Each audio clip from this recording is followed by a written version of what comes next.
I have to start out with a rather lengthy, well, it's not all that long. No, as a matter of fact, it's not. But I was going to say a rather lengthy comment by former Israeli Prime Minister Ehud Olmert. He was the Prime Minister in the early 2000s, 2006 to 2009. And frankly, he was an Israeli Prime Minister that, given the circumstances, given the situation that exists in Israel-Palestine, I had great respect for Ehud Olmert's leadership. He says now that he believes Israel's relentless assault on the Palestinian people amounts to war crimes. This is from the former Israeli Prime Minister. And I was glad to find this today.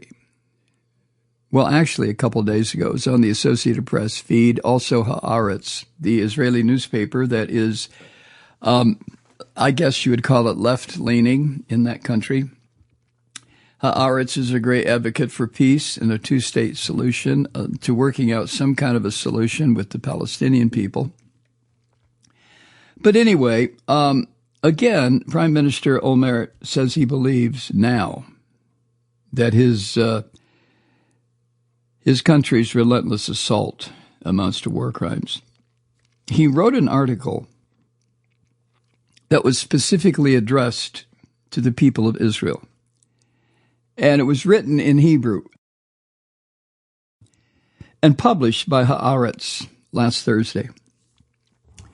Olmert condemned current Prime Minister Netanyahu and his government for what Olmert claims and states categorically is, quote, waging a pointless war without a clear goal or plan and with no chance of success, end quote.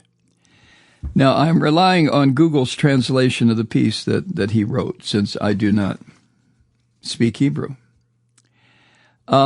He wrote that he had previously defended his country against, quote, accusations of genocide and war crimes.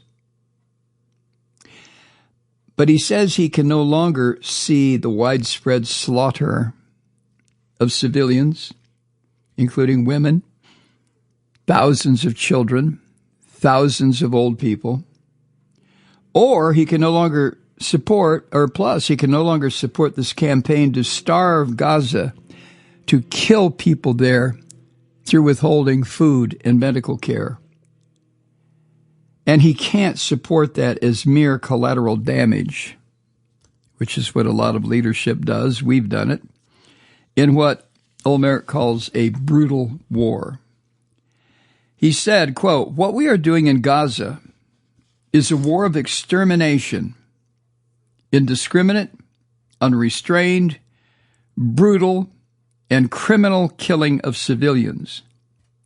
We are doing this, he went on, not because of an accidental loss of control in a particular sector, not because of a disproportionate outburst of fighters in some unit. We are doing this as a result of a policy dictated by the government, knowingly, intentionally, viciously, maliciously, recklessly. Yes, we are committing war crimes.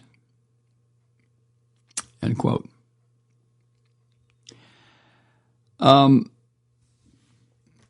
Former Prime Minister Olmert also wrote that the current administration, Netanyahu, the criminal son of a bitch, the current administration can no longer dismiss criticism of what they're doing, especially they cannot dismiss the criticism of this, 6-7 weeks long blockade of food and medical supplies as anti-Semitism.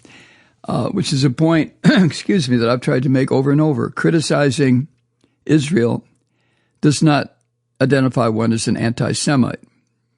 It can identify one as anti the current leadership of Israel, which I am firmly, completely, totally, and have been for a long time, even prior to what Hamas did when they invaded southern Israel and killed 1,500 innocent civilians. Prior to that, Netanyahu is like Trump, is like Putin. Maybe a little bit less obvious about it. Netanyahu does not have the big flapping mouth like Trump does, like the toilet rat does. And he doesn't have utter and absolute control of his country the way Putin does. But Netanyahu, prior to this horror that has developed in Israel-Palestine, he was also found guilty. I believe he was found, I know he was indicted for fraud and I think tax evasion, monetary crimes, both he and his old lady. And as long as he is involved in a state of war, he will not be brought to justice. But I digress. Prime Minister Olmert also wrote that this administration can't dismiss any of this anymore, especially not the blockade, like I mentioned. Little kids are starving. I saw a video this morning of some food and medical deliveries were made on the coast, somewhere on the coast of Gaza, and tens of thousands of people were running, crawling, fighting their way to try to get food and medical supplies.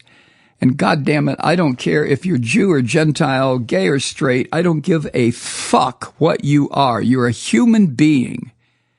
And if you can look at that and not say, this has got to stop, it never should have started, then I would declare that you have absolutely no fucking soul whatsoever.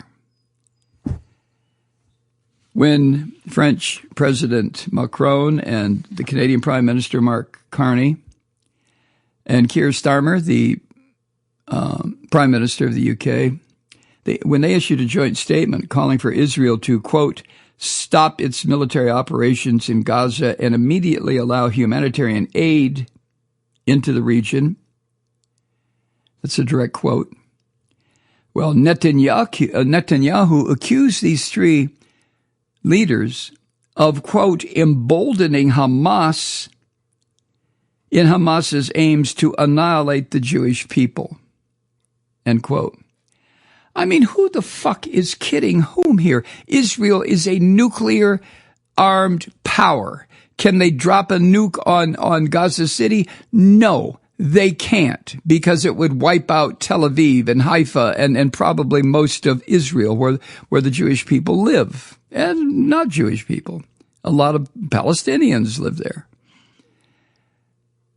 But Israel is the most advanced military enterprise in that region and in the top 5 or 6 across the globe. So any hope, and I use that term advisedly, any hope by Hamas that they're going to annihilate the Jewish people, as Netanyahu put it, is bullshit. I mean, first of all, I doubt seriously. I mean, what the fuck do I know? Okay.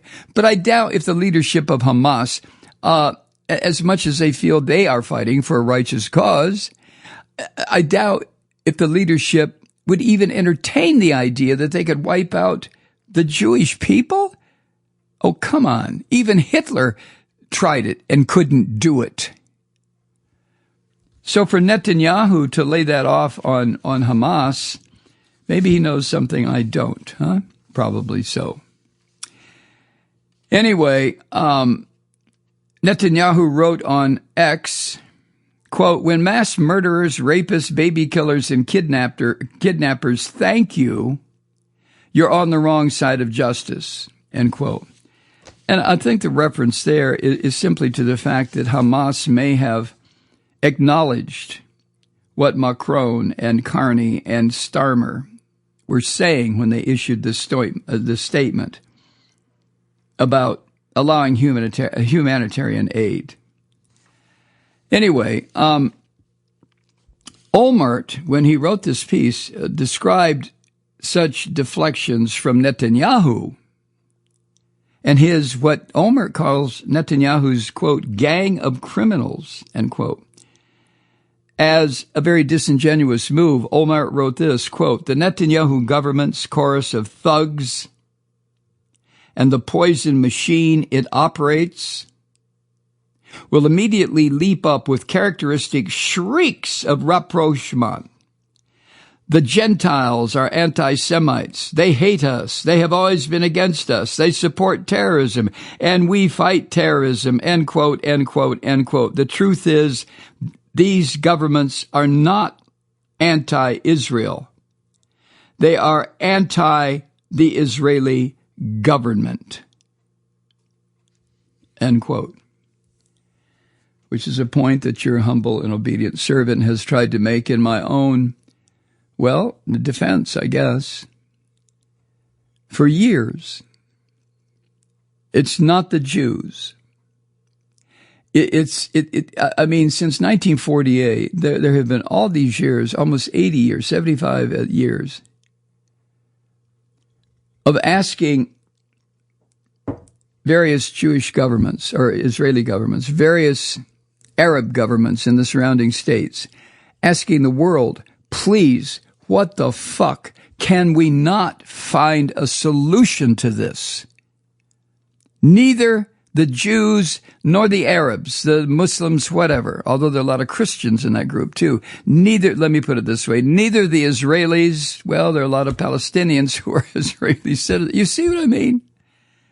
This is fucking crazy. It's crazy. And for the Jews in Israel who are not Ashkenazi, who are Sephardic, I mean, they share the same genetic heritage, I hope I'm not misstating this, as the Palestinians. They share the same, so many of similar origin stories from their holy texts. But for all these years, 75 years, the world has stood back and allowed the Palestinians to be treated like fucking dogs. No, worse than dogs. You feed your dog. You make sure your dog has potable water. If your dog gets sick, you take your dog to a goddamn veterinarian. So the Palestinian people have been treated worse than dogs. And why?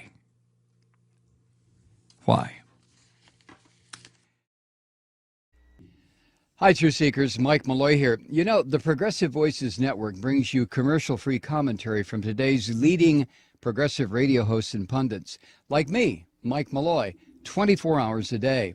I'm not your typical old guy from the 80s or the 90s talk radio host, and Progressive Voices is not your typical talk radio network.